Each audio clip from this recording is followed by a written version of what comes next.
Hello and welcome. Before I introduce this week's guest, I just want to share that if you're struggling with making important decisions, there's a book I highly recommend called The Necktie and the Jaguar by retired clinical psychologist, Jungian analyst, and shamanic practitioner Carl Greer, in which he shares how he tapped into the wisdom and power of unseen worlds for guidance and inspiration. It's a truly fascinating memoir that offers some valuable keys and questions that inspire the kind of thinking that guides you effortlessly on your own path to transformation. And you can check it out for yourself at carlgreer.com. And now, joining me today to share the stories behind the 10 books that influenced him the most on his life journey is maverick deep ecologist, spiritual coach, shamanic guide, and the founder of Sacred Earth Network, Bill Pfeiffer, also preferably known as Sky Otter. And Sky Otter has dedicated his life to building an earth-honouring culture. He has 25 years of experience in re-evaluation counselling and Vipassana meditation. He's undergone extensive training with Siberian shamans, and he's partnered with and designed experiential workshops with people such as Joanna Macy, John Perkins, Llyn Roberts, Cathy Pedevillano, and John Seed.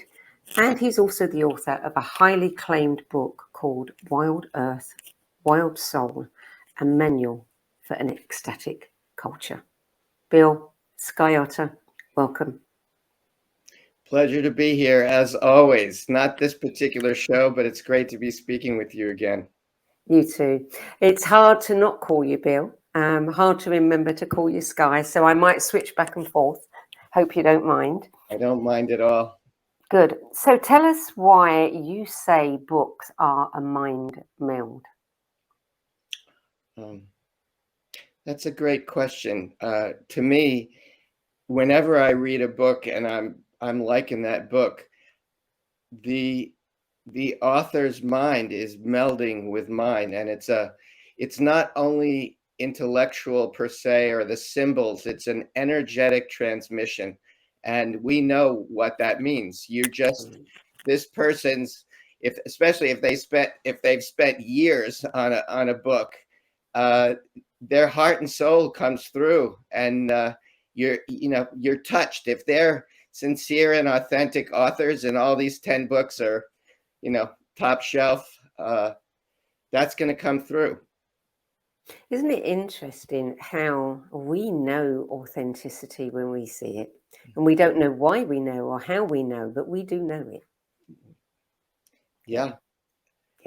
It's been kind of a behind the scenes central discussion in my entire adult life, and really it's been kind of coming up more and more. And when I was 21, some sweet person who was kind of a mentor and a friend said, "You're real, Bill, you're real." And it was like, that felt really good. And I've wanted to be real ever since, Yeah. And life does its best not to make us real. It wants to mold us, shape us, and help us conform to other ways of being than ourselves. So it's really nice to meet real deal people. Yeah. Here we are. So tell me, what was it like for you to have to go back all those years over your life and pick just 10 books that you thought really guided you along the way?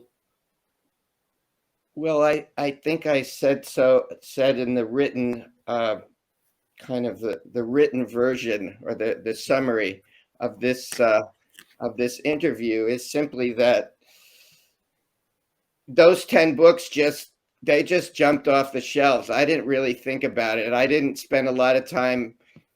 It wasn't a logical process. I have a bookcase right here and in the other room, and I just started looking. And then there were a couple that I went almost, and then they just chose themselves.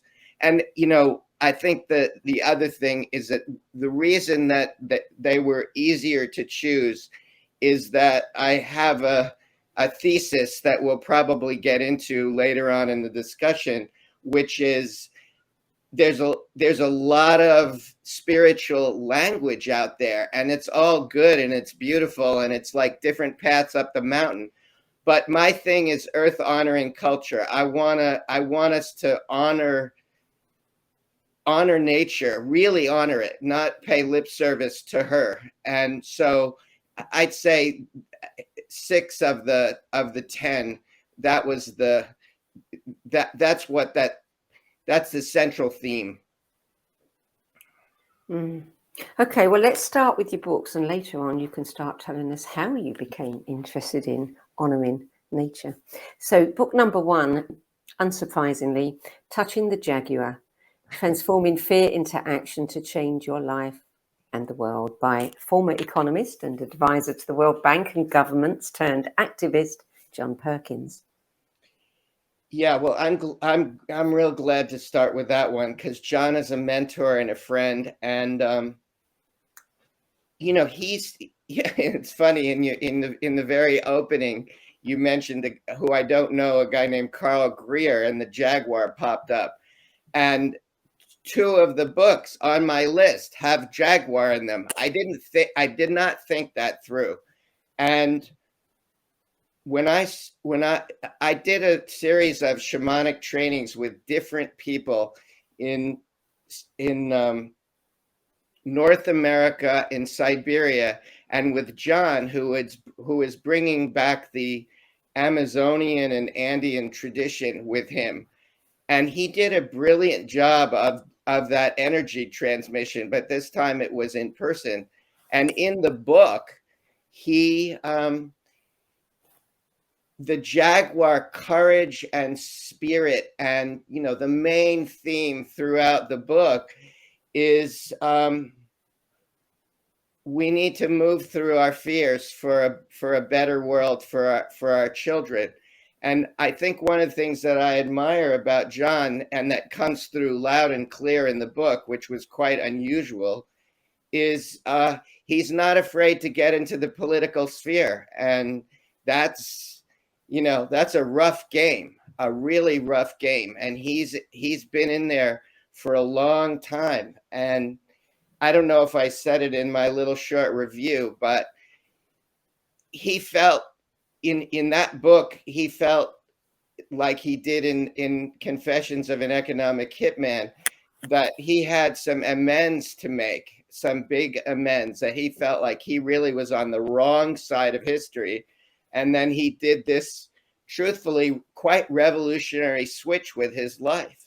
And I'll always be grateful for him, because he's a man of courage, truly. And to this day, he doesn't let up. He's like 75 or something, and he's just. It takes a lot of courage, doesn't it? I mean, he was working at the highest level, World Banks, Fortune 500 companies. And I think I read a description that, he was, when he was an economic hitman, he was convincing developing countries to build huge infrastructure projects that put them perpetually in debt to the World Bank and other US-controlled institutions. And at first, he sincerely believed he was, this was the best model for economic development. But then he came to realize it was really a new form of colonialism. And I mean, to turn your back on all of that at that level, and say, I'm not doing this.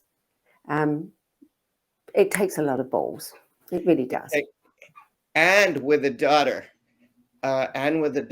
So, but the thing that he has told me personally, and I think it comes through once or twice in the book, is that he wanted his daughter to know that he was authentic and that he was committed to his principles above all. And so he had to make this switch, this revolutionary transformation in his life, or else he has to live with himself ultimately. But I just think with the daughter aspect, it's tremendous courage. Yeah. I mean, one of the great gifts of kids, isn't it, is that they keep us real. And we will do things for them that we wouldn't consider doing otherwise for anyone else. Yeah, yeah. Tell me, what does, I mean, you talk about the jaguar. What does touching the jaguar mean? Well, moving through fear, having the courage to move through fear.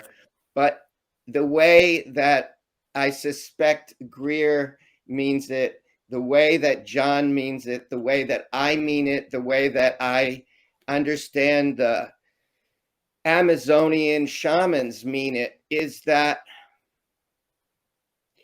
there's a fierce, uncompromising, instinctual, primal way of knowing reality that we all have inside of us. And it's that primal knowing, which, as you were touching on before, about how it's been kind of drilled out of us or trained out of us. We've been domesticated. So coming back, the jaguar is beckoning us to come back into our wild nature. And I mean, I get the shivers just talking about what the jaguar spirit, the animal and the spirit, really means. Yeah, yeah. You know, I got chills when I read one of John Perkins' books, and I don't remember which one. It may well have been the economic. It's certainly, he told his story, and I was just blown away, you know, at his courage, and thought, I want to meet that man. You know, love those stories. Okay, so let's move on to number 2, which is a perennial classic, Power of Now: A Guide to Spiritual Enlightenment, Eckhart Tolle. Well, I didn't describe the book because I said it was probably the best book I ever read, and it wasn't a book for reading. it was a book for experiencing, and now Eckhart is consistently reminding us, and these are my words, is that source energy, infinite intelligence, he would say, you know, or not quite, but the ground of being is right here and right now. And that we're fooling ourselves to think otherwise. This is it. It's always now. I just think that's hilarious because our minds are constantly future or past oriented, and then he just comes along and kind of like bops everybody on the head like a Zen master. Yeah, we're all trying to escape the now all the time, aren't we? Aren't we? Yeah. Yeah. Number 3, Black Elk Speaks: The In the Life Story of a Holy Man of the Oglalas Sioux by John Neilhart. Tell me more about this one. Wow. Every time you mention a book, I get a small version of that big energetic transmission. I think that there's so many ways to go about talking about that book, but I think the best way to start is simply that it's arguable, but let's say along with the Apaches, the Lakota Sioux were the fiercest, put up the fiercest resistance against the U.S. Army, and they were not gonna. They were going to do everything to maintain their wildness and their way of life, and yet they were physically overpowered and starved, and so and diseased and so forth. And Black Elk comes along and he goes to the mountaintop and he has a vision not only of his people, and if I break down crying in this interview, you'll understand why, because I'm so moved. I mean, he and his people are up against everything. He goes up on the mountain. He has a vision that is not only for his people, but it's for humanity, and it goes way into the future in terms of, you could call it the reconciling force of the races coming together, of people living in harmony again with the earth. And and also, and this might be the most important thing I say on this interview, is actually understanding what the spirit world is, the unseen world behind the scene world. And so he does such a good job in that book of putting that front and center, as a way that, we're talking about spiritual books here, as a way to move through humanity's impasse or adolescent phase, we could call it. And just brilliant. And I think one of the themes that we're touching on is not just authenticity, but courage, and unbelievable courage. Unbelievable.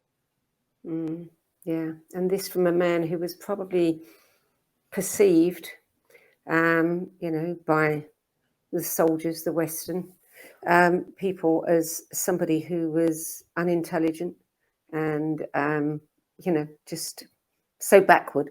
Yeah, like backwards and nuts. And that's the way we've been brought up, is that everybody who doesn't subscribe to, let's call it like the white colonial program, is we're we're primitive and savage. Yeah. Wow. There's been so much truth that's been shared over the years and then buried. I can see that this book is a very moving book, and one that's very poignant for you. Do you remember when you read it, what you were doing, how it impacted you, the change that it shifted in you? After I had that mystical experience at 26 years old, which I think we touched on in our last conversation, but I'm not sure. It's on my bio. I do a write-up on what happened to me at 26. I went through a period of what I would call kind of classic peace, and then environmentalism, peace work, environmental, sort of I would call it kind of a mainstream approach. And I'm proud of it, and I'm really happy about it. And as soon as I got out to both the Southwest and Siberia, which was happening, I was kind of, for all sorts of reasons, going back and forth. I just, I felt firsthand, like never before, that indigenous wisdom and the indigenous worldview were paramount and central to, again, humanity's impasse, or our evolutionary struggle, if you will. Actually, a good way to talk about it is the birth of humanity. Like, I sense that we're giving birth to something greater. I really feel that. I don't feel like we're just going down the tube, but it's a painful birth. And so the indigenous worldview and prophecies take that very much into account. And so when I read his vision, it was a complete validation of all these kind of like mini peak earth shamanic experience. That's the best way to say it. These shamanic experiences of the natural world, backed up by the indigenous ancestors. So he was like confirming all of that. Were you moving in this direction before then? Before this experience at 26? So my mom and dad got divorced when I was 5 years old. I grew up in Brooklyn, New York. My dad lived 40 miles outside of the city, which back then, 40 miles outside of the city was actually the country. And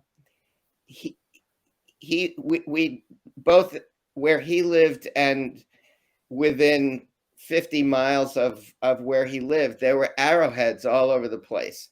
And I would pick those up, Sandie, and I was like, whoa, there was something really seriously good, cool, different going on here besides what I've been taught. Like, I felt their spirit at that time, but these were momentary childhood experiences that didn't have any bite, so to speak. And then it's completely built up steam more and more and more. In fact, last night we had a sweat lodge ceremony here, the first one on this land. And yeah, it's just, for my money, this remembering our indigenous soul is it's a beautiful homecoming. And you can be a Jew and a Catholic and a Buddhist, and that doesn't keep you from knowing your indigenous soul, or an atheist. Yeah. Our next book, I'm going to move on, is Return to Love, Reflections on the Principles of A Course in Miracles by Marianne Williamson, which is a beautiful, beautiful book, published in 1992. It's funny too. It's funny. Yeah. Yeah. I love Marianne. I've met her once. I went to a lot of her talks. Speaking of authentic, she's the real deal, and she's in service to humanity, and she figured it out. She got it. She was absolutely miserable, and God is love, and love spoke with her very, very clearly, and basically said, "Get off your self-centered ass." and she listened, and yeah, I just love her. In that book, I love the combination of like her own humanness and neuroses, along with these just tremendous spiritual insights into what it means just to live in this crazy culture. Yeah. You said that the book helped me take the high road in the aftermath of a painful divorce. Yes, it did.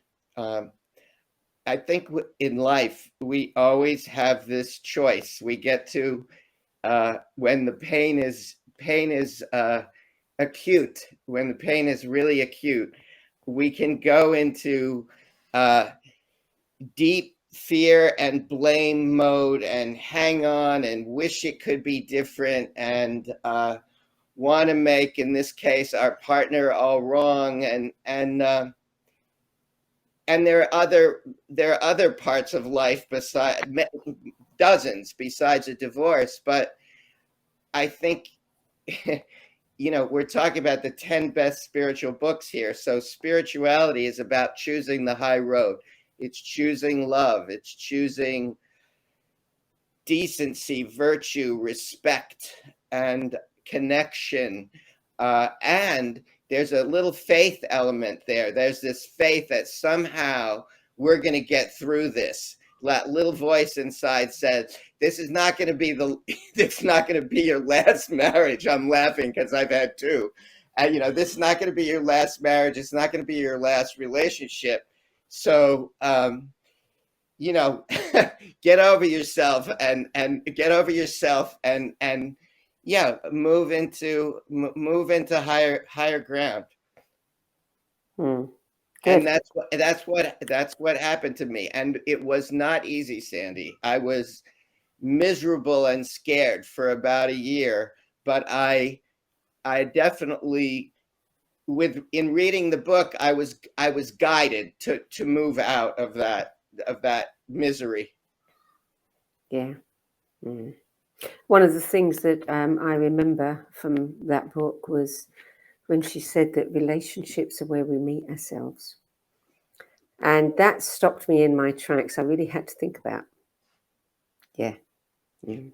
I think I've said this to you before, publicly and privately. I love your questions and what you bring out in your in your interviewee, and that, for my money, Sandie, like at 65 years old, I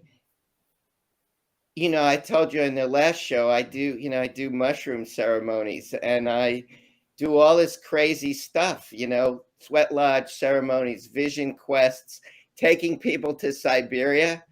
But the best medicine is an intimate relationship with one other person that you love. It's the best, and it can be the bitterest medicine, but boy, do we ever grow. And I think everybody who's listening to this knows that it's true. Like we don't know why, but they are our mirrors, and they show us all of our little weak spots, and they also conversely bring out our greatest love and passion if we're willing to put that on the table. Yeah. Right? Yeah, absolutely. Talking of mushrooms, book number 5, Plants of the Gods, Their Sacred Healing and Hallucinogenic Powers by Richard Evans. Shorties. Shorties. Yeah. Albert Hoffman and Christian Ratch. I don't know him. Yeah, You don't know him. I know the first two.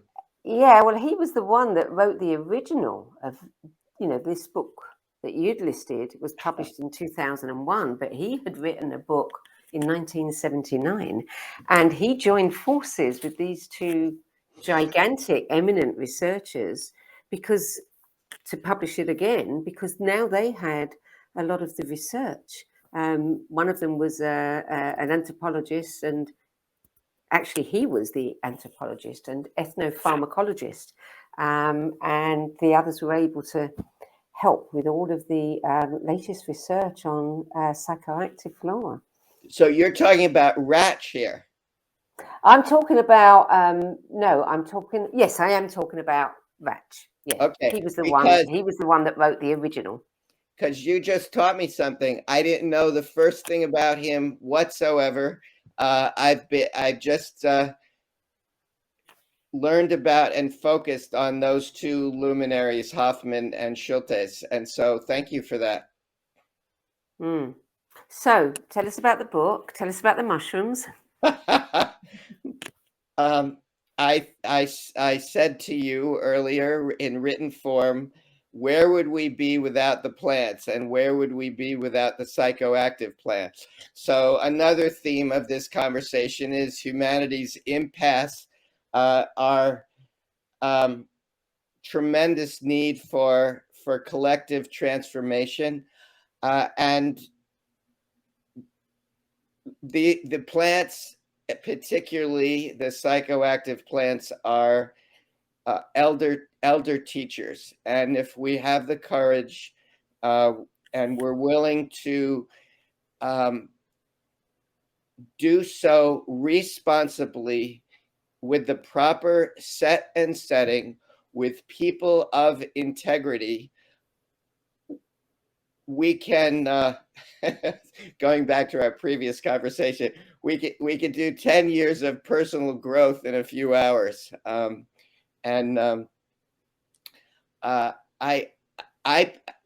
after my experiences with them recreationally in my late teens and early 20s, I was frankly just scared of them. Like, I didn't want to, they just were too intense for me. And then about 10, 12 years ago, they came back in my experience as in a responsible way.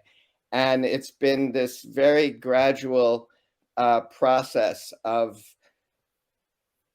thanking Mother Earth and the Great Spirit like never before. Like, they're constantly giving us these gifts if we're just willing to receive them. And that book is the most, I guess you could call it the most comprehensive or exhaustive in terms of lining it all up, explaining what they are: peyote, San Pedro, the big ones, ayahuasca, psilocybin, and so forth, and saying what they are, and also, and I think this is for anybody and everybody, to know where the safe limits are. Like, just like for some people, Iboga from Africa, they can handle that. I'm not touching it. And Datura, forget it. It can kill you.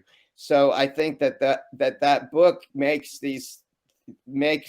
it condenses all this information so we can say, okay, I'm willing to go there, but not there. Yeah, yeah. And, we know there's so much research being done right now with psychoactives and depression, anxiety, all kinds of things. And it's astonishing, some of the results of it. But at the same time, lots and lots of people are doing ayahuasca ceremonies because it seems to be quite fashionable. And in some cases, I think, well, who can say? I don't know, so I can't judge. But it does help to have a book that tells you what is safe, what isn't safe, and everything you need to know about them. Yeah, I mean, safe is a relative term. I mean, life is a risk. Everything we do is a risk, especially getting in our automobiles. And so we've been taking calculated risks. That's one of the reasons why we're alive and happy. And I'm talking about you and me. And so I've had very powerful experiences with ayahuasca, but I would approach with extreme caution and feel safe about the set and setting, and do your research. Really do your research. Because Sandie, more and more people are doing it, and that's become sort of one of South America's the Amazon's money makers. So if it's gonna be, and we're not gonna stop it, if it's gonna be, then we hope that it's done in, again, with the most integrity, and that people who research it do so well. Do a good job of researching who and where, etc. You did say in your write-up that this book is where ethnobotany meets magic. It's your Bible for this partnership dance, not use, dance with, rather than use of these soul development accelerators. Great description. Tell me what you mean by dance with. You see this as a co-creative Yes, process? very, yes, exactly. That life wants to create more life. Life wants creativity. So creativity and life are kind of two parts of the same momentum and spirit. And so it takes, so that there's the flesh, the human flesh, and there's the plants and the fungi, which are an entirely different kingdom. When you ask me about Blackout Speaks, the central theme is all our relations. And so there's all this elder wisdom all around us. And do we want to dance? It's a dance if we choose. It's both like a circle dance with a group of people, and it's also, it's a one-on-one slow dance or a fast dance. I think it's a very good metaphor. It also takes a little bit of fear out of the exploration process if we approach it a little bit more playfully, and not like, they're gonna destroy my ego and I'm gonna end up in a mental hospital. Yeah. So book number 6 is Seeking the Heart of Wisdom, The Path of Insight Meditation by Joseph Goldstein and Jack Kornfield, with a foreword by the Dalai Lama. You asked me about the power of now before. We talked about it briefly. So Vipassana is the practice of the power of now. And the Buddha is the most famous practitioner of the power of now. And so it's a training. It's a training in presence. And I once told a Dharma teacher, I said, you guys have this down to a science, don't you? And so that book is just like boom, boom, boom, boom, boom. And, for a lot of people, and it was certainly a very, very much a part of my formal path, Vipassana is super, super strong medicine. And it's a beautiful way to go. And those two guys are they don't have the name recognition that Eckhart Tolle does. I mean, very few people do, but they have the. Yeah, this it's sort of silly to compare these things, but they have the higher conscious. They share the higher consciousness that he does. Mm. Mm. So now with book number 7, we go back to the Jaguar, a talking jaguar this time. Secrets of the Talking Jaguar by Martin Prechtel, 1998. And you said it was difficult to choose one of Prechtel's books because they're all exceptional. So tell us more. Why this one? Well, I also said that I consider it the best written book in the 10.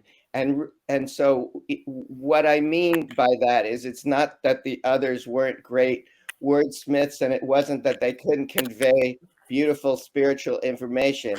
It's that this guy is a magician poet. I mean, this guy has an ability with language that I don't know if anybody else on the planet quite has it. I mean, there are others that are just not quite as well known as he is. But every sentence just jumps out at you and brings you into, and here we go again, into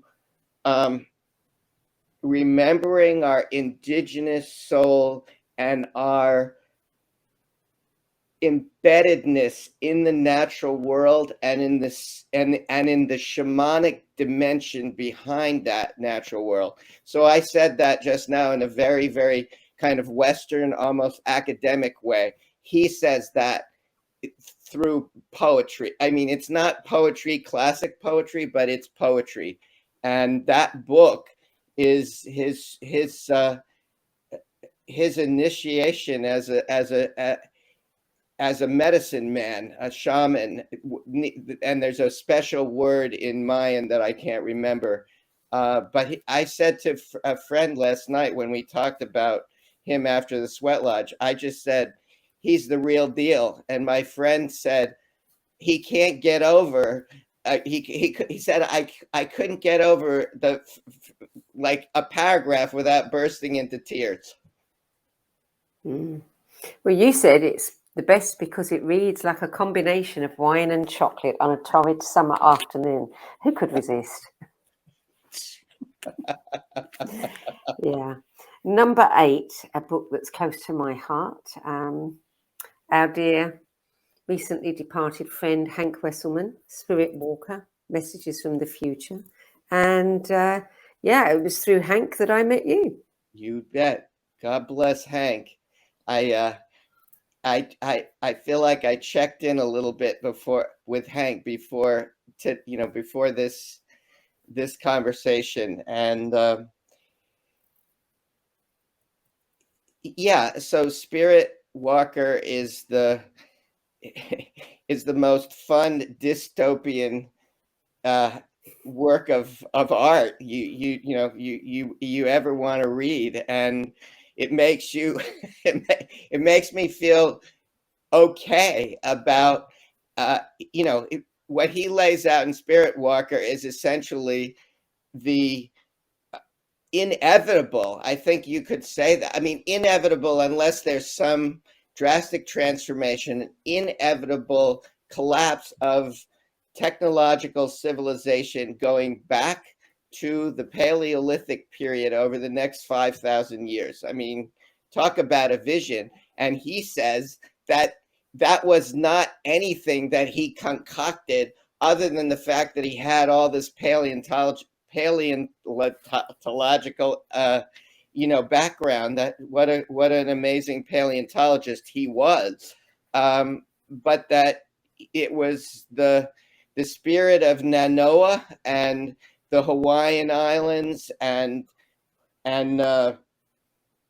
California that just came through him and literally talked this vision through. And so anyway, just to connect it to the beginning of your question, the book also conveys his vulnerability, his humanity, his beauty, and his passion. And that's what I saw in your interview with him. And it took my breath away. And I don't do this every time I see a good podcast. I wrote to you within 5 minutes of it being over. Yeah, because I didn't know that Hank had passed. Right. He passed soon after that interview. That's right. And that was such a shock to me when you told me about that. Yeah. How can you not be intrigued and drawn to a book, that has a description like 5,000 years into the future, Noah had been sent by his chief on a journey into what used to be America.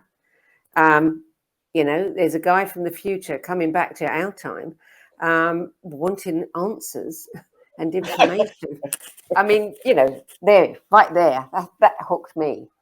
When I read that description, I had to read the book. Yeah, it's stunning, and at a minimum, it's a monster wake-up call. Yeah. God bless Hank Wesselman. God bless Hank. So, book number 9, slight change here. Slight change of energy. Sexual Energy Ecstasy. A practical guide to lovemaking secrets of the East and West by David and Ellen Ramsdale, published in 1993. So this one jumped off the shelf and onto your list. Yeah, it sure did. And I'm so glad it did, because that life wanting life, like life wants life. The creative force, the sexual force, it's all the same force. I mean, it takes different vibratory aspects. It was laid out by the Greeks with philos, agape, and eros. But what we're talking about here is really embracing eros. But the beautiful thing about this book is that they're taking sex out of the second chakra and moving it into the heart and into the higher dimensions. And so, along with psychedelics and meditation, all the things that these ways, if you will, or methods, sexuality is it's kind of right there in front of our face. And one other thing that I thought about you getting to this question is that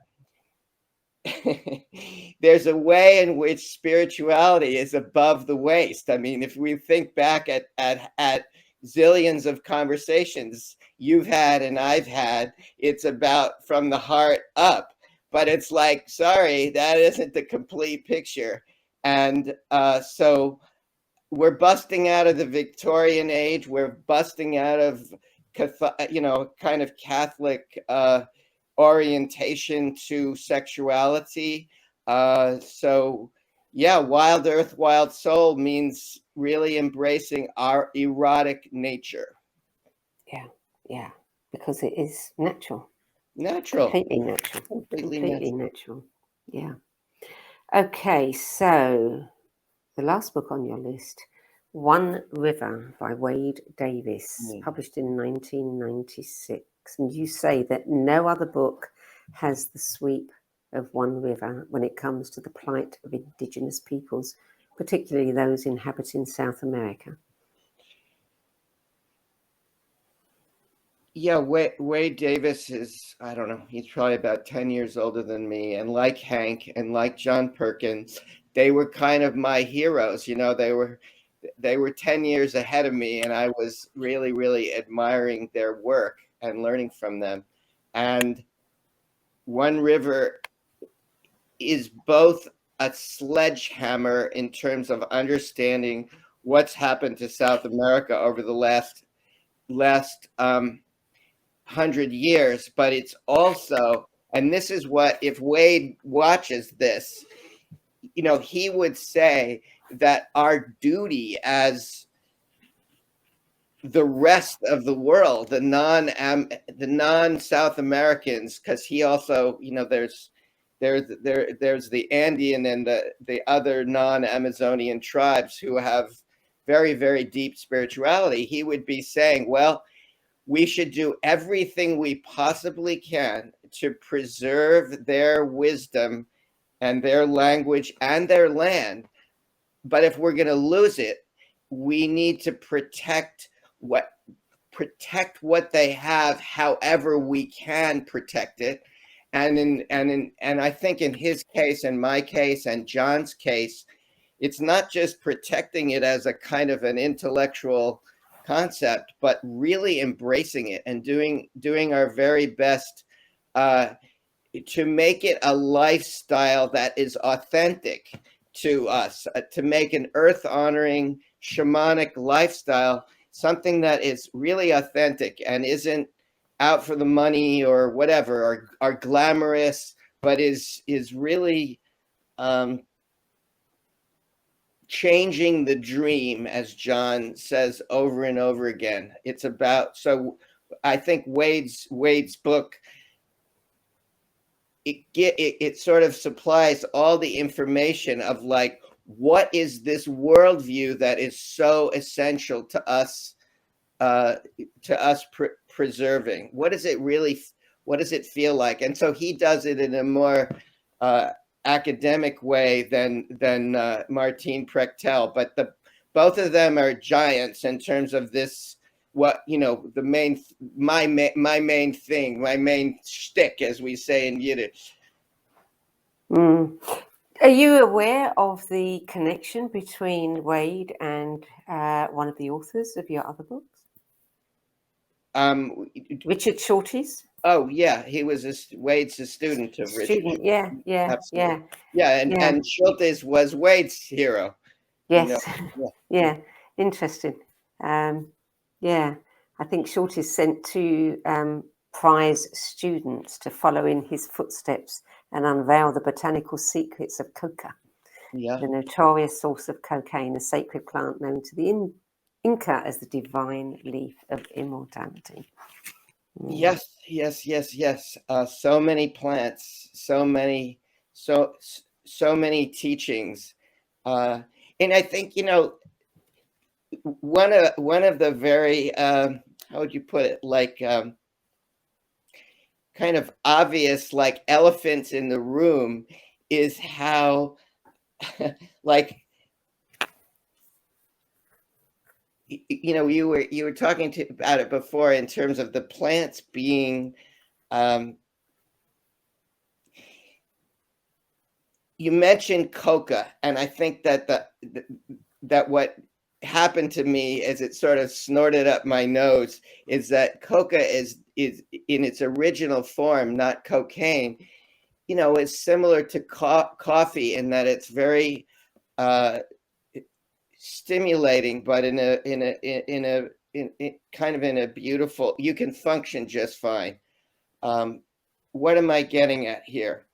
Life is magic, Sandie. This planet is magic. It's heaven on earth. We've been given paradise.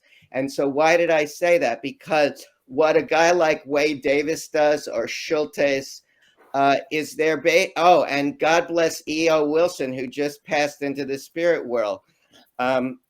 They're pointing to this bio and spiritual diversity that is in the whole, built into the universe, for that matter. And we're like, playing with TikTok or Facebook. I mean, I love Facebook, but that's not the point. There's a little more to life than Facebook. Yeah. So that's your 10 books, but there are 3 that you said you assume our audience knows about them, but you would like to mention them. Tell us what those 3 are and why you want to mention them. The Tao Te Ching, the Bhagavad Gita, and what was the third one? And anything by Alan Watts. All right.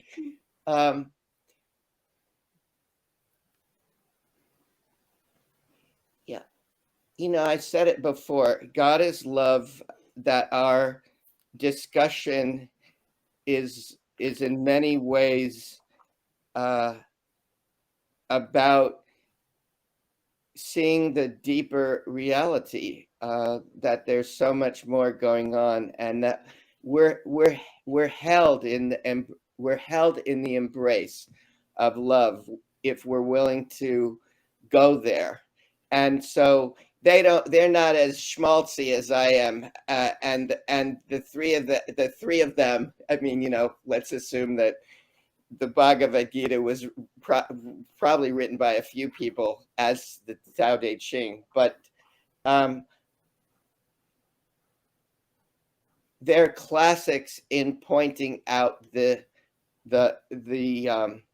deeper, higher reality, that we know what we're talking about. As Eckhart would say, all these words are just signposts, and it's up to us to kind of feel what that means. But they're those three super eloquent, erudite, and powerful. And I assume that most people that would be listening to you at least know about those books. Yeah. Yes, and they've all turned up on people's lists. Good. more than once. So tell me, what are you reading now?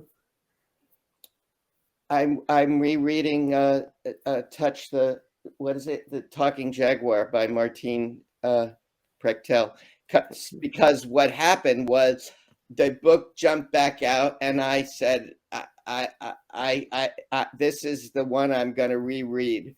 And as I was saying to that friend last night, he's in a league by himself in certain ways, and so as I reread, I'm learning again, and just loving his message, and the storytelling is just, you just love it. You just say, how could this be possible, that this guy actually lived through these crazy experiences, but somehow he's not. It's not a Castaneda thing. He's not making this up. Yeah. Now, in your keywords, we always ask our guests to give us a few descriptors of themselves, and using some keywords that really represent what the people close to them see in you. There were a couple you talked about: magic mushroom lover, a mystic, a misfit. You love the M words, hopefully memorable. But you also said magnanimous, as in aspiring to be like magma. Tell me about that. Love the question. Can you feel that lava coming out of the from the earth through the volcanic mountain, and then coming through the top, and then just cresting over into that fire earth? So when in my best moments, I forgot we were talking about me. In my best moments, that's I love that. I love to be a voice for the earth in that way, so that it's not just a mental game, but to help people feel like we're made of that stuff. We are that stuff, and sometimes we're pretty hot. Speaking of sexual energy, ecstasy, and a torrid summer afternoon, so yeah, like that's what I mean. It's like magma. And it's very expensive. Oh, yeah. Expansive, not expensive. Right. Yeah. So I want to ask you about Russia, because Russia has become like a second home to you. You've been there 44 times, assisting the environmental and indigenous movements through Zen. What attracts you to Russia?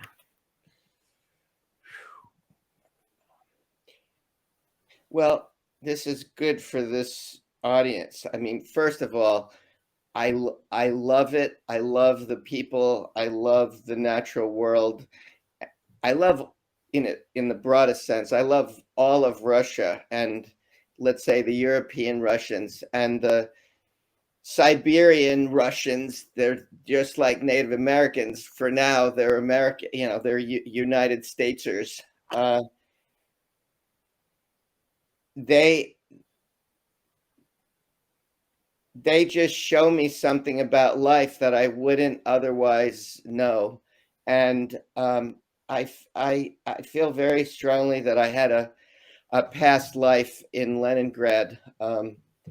This used to be something I was very private about, but it was so overwhelming when I arrived in Leningrad for the first time in either 85 or 86. I knew I was there. I knew what they had gone through in the siege of Leningrad. I understood what the terror of Stalin and that. And then when I got over to Siberia, I felt the super power of that's where the word shaman comes from central Siberia. And yeah, in during this conversation, I didn't think of Russia once, and then you bring it up, and it's like, oh my God, this is a huge, like it's an avalanche of mystery and abundance that I have been incredibly fortunate to receive. Yeah, I'm going back there with a group the next summer, 2022, and I can't wait. You think I would like really a little kooky, I get tired of it and say, seen that, done that, but no, I can't wait. So you said that it opens your eyes to things that you would never get to know about. Can you expand on that a little bit? What kind of things? Well, the first thing that comes to my mind, without insulting anybody, is that the first world European American whatever, it's sort of it's kind of spread all over the place now, but it's a kind of, I mean, including Russia, but I was going to say briefly, the Russians are tough in a good way, and there's a lack of self-absorption or self-centeredness. I mean, it's not that they don't suffer from neuroses too. Of course they do, and I'm going to speak for America. I think that we are so dumbed down in this country in so many ways, meaning that we're just going from Burger King to whatever, like the bar, and to the Bible, to the evangelical Bible, and it's like, come on, we got to go a little deeper, and the Russians are deeper, and so I think that yeah, there's a lack of superficiality, and from the very beginning, since whatever it was, I got to find out so I don't keep confusing 1985 and 1986. But from the very beginning, incredible amounts of hospitality, but within 10, 15 minutes, they're talking about the deep stuff. They're talking about conversations like the different versions about what is this thing life? What's relationships? What's this nature thing? What about the poets, etc.? And this comes out in all the great Russian literature, and so there's a depth there that I have to find it in the United States, whereas to me, it's everywhere. It's mostly everywhere. I mean, it's not that hasn't changed, Sandie, and I'm being extremely overly general, but as an archetype, there's a lot of depth there.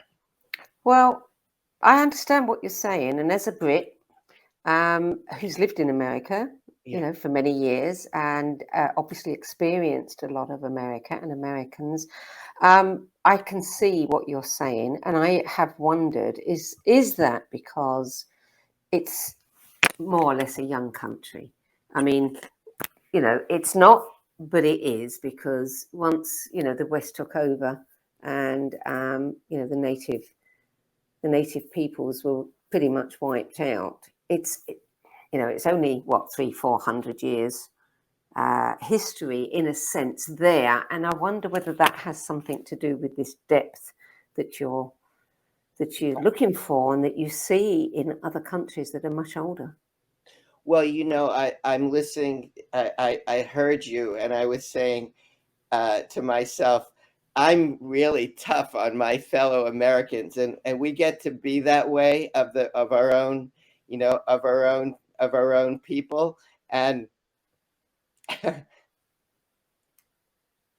I love us very much, and you're absolutely right. We are such a young country.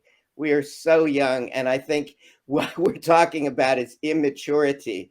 But God forbid we have to go through another civil war or something catastrophic in order for us to get a deeper sense of history the way most Europeans and most certainly the Russians have. And I think you've touched on the thing that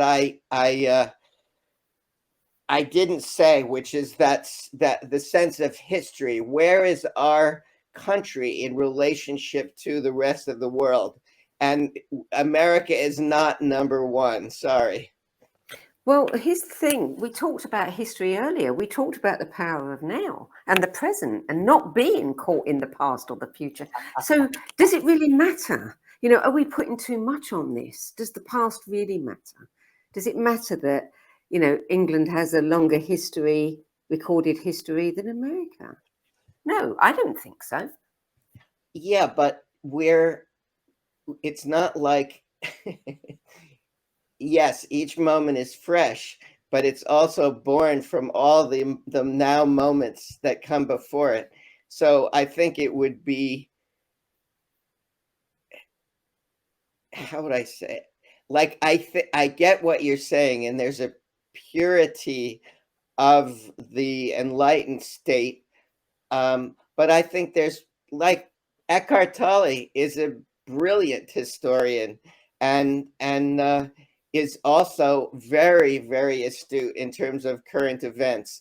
So I don't think they're No, no, they're exclusive not. whatsoever. And I think Yeah. it actually adds to someone's enlightenment for them to have a historical perspective. Well, and we mustn't forget that each now moment we're making history. You Yeah. bet, right here Yeah. and right now. Yeah. So, let's make one that we want, to Let's look make back one. on. It has been a delight to speak with you, Sky Otter. And I really want to thank you for sharing your 10 best spiritual books with the No BS Spiritual Book Club archive. They're great additions to our archive. And I love that so many of your books are about nature and about plants and about, some of the real natural things that really do matter, that we mustn't forget about. Is there anything that you would like to say to our audience in closing? Well, I guess in a spiritual audience, it can be a little bit cliche, but Terence McKenna, uh, we met in the bathroom after one of his speeches. On the way out of the bathroom, I said to him, Terence, you know, you're just brilliant, and I love love what you say. And I was appreciating his intellectual. I was appreciating his ability to be an intellectual giant. And he looked at me square in the face, like I'm looking at you right now, and he said, "Bill, it's all about love. It's all about love." And And I think that all those, we're talking about relationships before, and the natural world, it's all like, kind of like, here we are in Earth School. Can we learn? Like, that's what it's all about. And it's a beautiful thing to discover in one's life, and it makes things a hell of a lot easier. It does indeed. And what a lovely word to close on. Love. World needs a lot more of it. Bill Pfeiffer, Sky Otter, thank you for joining us today. And before we close, you can find everything that you need to know about Bill Pfeiffer, Sky Otter's book, Wild Earth, Wild Soul, a manual for an ecstatic culture, and his core programs, Sacred Journeys and Medicine Sessions at his website, billpfeiffer.org. And if you don't want to miss any live streaming episodes in this weekly series of 10 Best Spiritual Books interviews, you can sign up to save your space and be the first to know who's coming up next, and receive last-minute reminders on the video page at the nobsspiritualbookclub.com, and there may even be a link below this video. And while you're on the website, if you know you have a book in you but don't know where to start, click on the Work With Me tab and find out how my experience helping others tell their stories might be the catalyst that you've been longing for. So that brings us to the end of this week's show, which will also be available on all the major podcast platforms within a week.